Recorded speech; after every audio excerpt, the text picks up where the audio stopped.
ভাই সিটে বয়ে যাইতে তো টিকিট লাগে আর আমগো কারো কাছেই তো টাকা নাই, আমরাই তো যাইতেছি আপনার ভরসায়।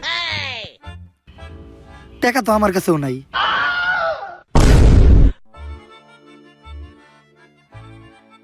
যা একটু মান সম্মান আছিল ওইটাও গেল। আরে চাইলেই বয়ে যাইতে পারতাম, কিন্তু খারায় দেওয়া স্বাস্থ্যের পক্ষে ভালো।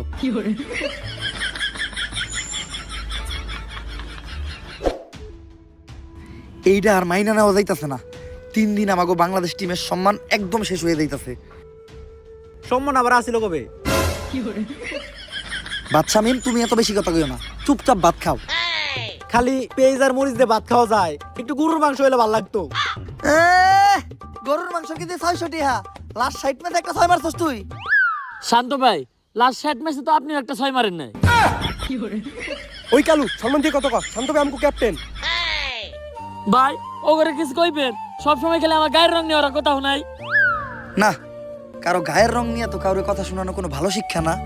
এই জিনিসটা কখনোই করা দেব না। এখন কত কি কইছে জাকির আলী ও তোমারে? কালু কইছে। তাহলে তো ঠিকই আছে, কালুরি তো কালুই কইব।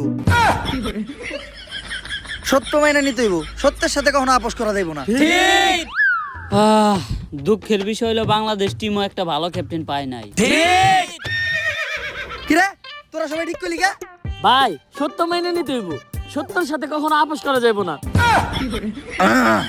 আসল কথায় আয়, সমীকরণ মিলায় হইলো বাংলাদেশ এবার টি-20 ওয়ার্ল্ড কাপের ফাইনালে চলে গেছে।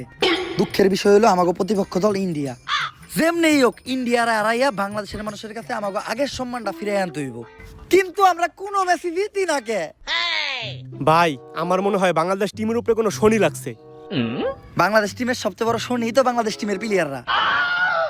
ভাই ওর কথাও কিন্তু ফালিয়ে দেওয়ার মতো না। এই সমস্যার সমাধান দিতে পারবো শুধুমাত্র একজন, প্রান্তিক লালু।